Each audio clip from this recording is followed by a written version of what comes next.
किसी ने पूछा आखिरकार योग क्या है, और कहा गया योग यानी कि स्वधर्म, अपनी जिम्मेदारी अगर हम ठीक से निभाए तो वही योग है। नमस्कार, स्वागत है आपका मंडे मंत्र में। चलिए शुरुआत करते हैं मंडे की मोटिवेशनल थॉट के साथ।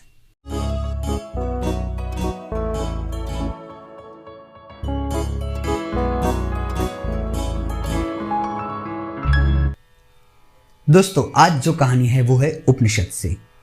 उपनिषद के अंदर बताई गई एक कहानी। गुरु के पास उनके कुछ शिष्य बरसों से रहते थे और उनकी सेवा करते करते लंबे समय की अवधि के बाद एक दिन उनके मन में एक प्रश्न आया और उन्होंने गुरु से पूछा, गुरुजी, इतने लंबे काल से हम आपके साथ हैं, आपकी सेवा कर रहे हैं, पर अभी भी हमें ईश्वर के दर्शन नहीं हुए। कृपया आप हमें ईश्वर के दर्शन कराएं। गुरु ने कहा, पर यह तो असंभव है। पर शिष्य आखिर उनके ही थे, उनसे जो ज्ञान मिला था वो उनके सामने लाने लगे।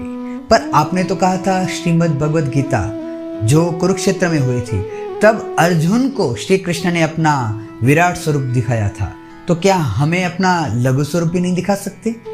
गुरु ने कहा, अगर आप सच में ईश्वर से मिलना चाहते हैं, उन्हें देखना चाहते हैं, तो मेरी एक बात को आपको 100% फॉलो करनी पड़ेगी। शिष्य ने कहा, जरूर, आप बताइए गुरुजी।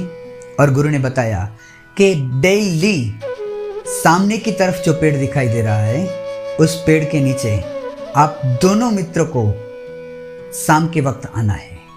एक मित्र दिया जलाएगा और दूसरा उस दिए को बुझाएगा। ये काम आपको कंटिन्यू 3 साल के लिए करना है। जो स्टूडेंट थे वो सोच में पड़ गए, आखिर ऐसे कैसे मिलेंगे? पर गुरु के वचन में श्रद्धा रख के दोनों ने वो काम स्टार्ट किया। शाम का वक्त होता था और अपने आश्रम से निकल के जाते थे और दिया जलाता था। जैसे ही एक जो मित्र था वो दिया जलाता था, दूसरा तुरंत ही उसे बुझा देता था। कुछ समय के लिए ये जो क्रिया थी, प्रक्रिया बन गई, चलती रही। पर एक समय के बाद जब मौसम बदला, बारिश हुई और तूफान की मौसम आई, उसी समय जो दिया जलाने वाला मित्र था उसने सोचा, आज नहीं जा रहा हूँ। वैसे भी आज दिया कहाँ जलेगा? इतनी हवा जो चल रही है, बारिश हो रही है, इस बारिश के मौसम में, इस पानी में दिया कहाँ से जलेगा? नहीं लग रहा है कि दिया जलेगा, इसलिए मैं दिया जलाने आज नहीं जाऊंगा। पर जो दूसरा मित्र था वो उस जगह पे पहुंच गया था दिया बुझाने के लिए। दोस्तों, कहानी उपनिषद की, लेकिन जो बात कहना चाहता हूं वो सीधे सीधे जुड़ी हुई है श्रीमद् भगवद गीता अध्याय 2 और श्लोक 33वां, जिसमें श्री कृष्ण भगवान बात करते हैं स्वधर्म की। स्वधर्म यानी कि अपनी जिम्मेदारी, हमें मिली हुई जो जिम्मेदारी है उसकी बात है। जी हाँ दोस्तों, चाहे बारिश हो, तूफान हो, कोई भी परिस्थिति हो, लेकिन हमारा जो काम है अगर वो हम नहीं करते तो हम निश्चय ही पाप कर रहे हैं।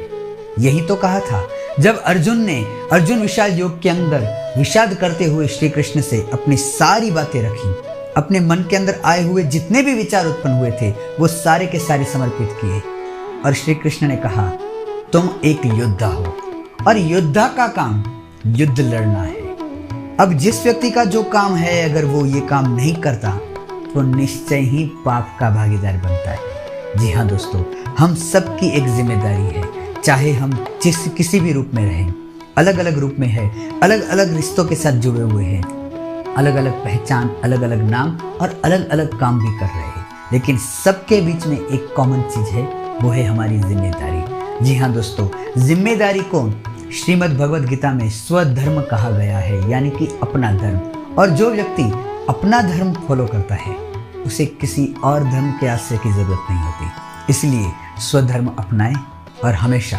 ईश्वर को समर्पित भाव से याद करते रहे। जय श्री कृष्ण।